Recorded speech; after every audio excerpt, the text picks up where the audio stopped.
Seiring bertambahnya usia, manusia akan mengalami penuaan yang bersifat degeneratif. Tahap ini biasa disebut dengan tahap lanjut usia. Hal yang perlu diperhatikan pada tahap lanjut usia yaitu adanya perubahan yang biasa disebut dengan sindroma geriatrik, di mana sindroma geriatrik ini merupakan kumpulan dari beberapa gejala yang terjadi pada lansia akibat dari penuaan, di mana sindroma geriatrik ini biasa disebut dengan sindrom 14I, yaitu terdiri dari 14 sindrom, dan kami akan membahas salah satu dari 14 sindrom ini, yaitu sindrom iatrogenesis. Untuk penjelasan lebih lengkap, simak video berikut ini.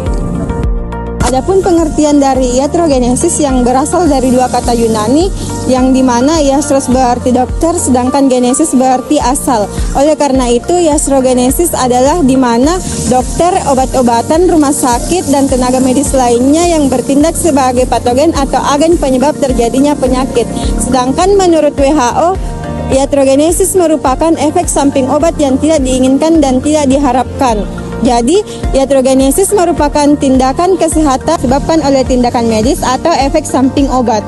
Ada beberapa perubahan yang terjadi pada lansia yang mengalami iatrogenesis. Yang pertama yaitu perubahan biologis, di mana akan terjadi perubahan fungsi organ seperti perubahan fungsi hati, perubahan fungsi ginjal, dan juga perubahan fungsi pankreas. Juga akan terjadi perubahan komposisi tubuh, di mana lemak tubuh lansia akan meningkat sedangkan massa otot dan juga cairan tubuh akan menurun.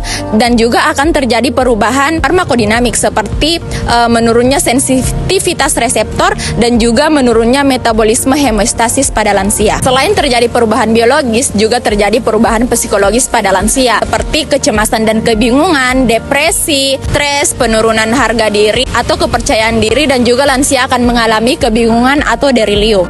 Selanjutnya, perubahan dalam aspek sosial. Lansia yang mengalami iatrogenesis tidak hanya berdampak pada fisiknya saja, akan tetapi akan berdampak dalam aspek sosialnya juga, seperti meningkatnya ketergantungan, tertundanya kebutuhan aktivitas sosial, merasa terisolasi, dan munculnya rasa kesalahpahaman dan kecurigaan. Selanjutnya, perubahan dalam aspek spiritual. Lansia yang mengalami iatrogenesis tidak hanya berdampak pada biopsikososial, akan tetapi berdampak juga pada aspek spiritual, seperti kebingungan makna hidup, munculnya perasaan negatif, dan meningkatnya kebutuhan religius. Ada beberapa tanda dan gejala dari iatrogenesis yang dialami oleh lansia.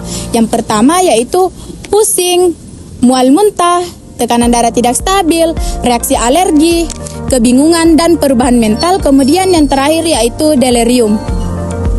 Selanjutnya, pencegahan atau penata laksana iatrogenesis. Yang pertama, identifikasi pasien yang berisiko tinggi, minimalisasi penggunaan obat, konsultasi ke apoteker, tim interdisipliner geriatri. Selanjutnya, pendidikan tenaga kesehatan dan pasien, pengenalan dan penanganan dini. Yang terakhir, perawatan khusus lansia. Baik, adapun pencegahan iatrogenesis menurut Budianto 2019.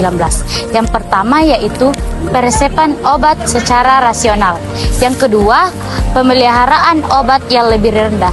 Yang ketiga, membatasi obat multipel yang berinteraksi.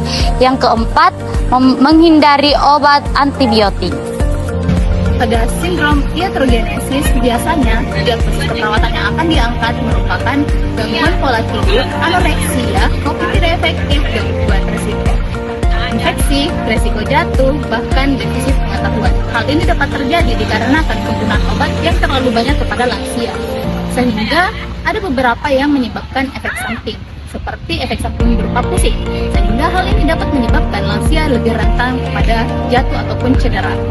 Kemudian ada pula obat yang mengandung efek samping yang dapat mengganggu pola tidur. Lalu yang terakhir adalah banyaknya penggunaan obat-obat yang diberikan kepada lansia, sehingga lansia tersebut menjadi cemas dan khawatir karena banyaknya obat yang digunakan.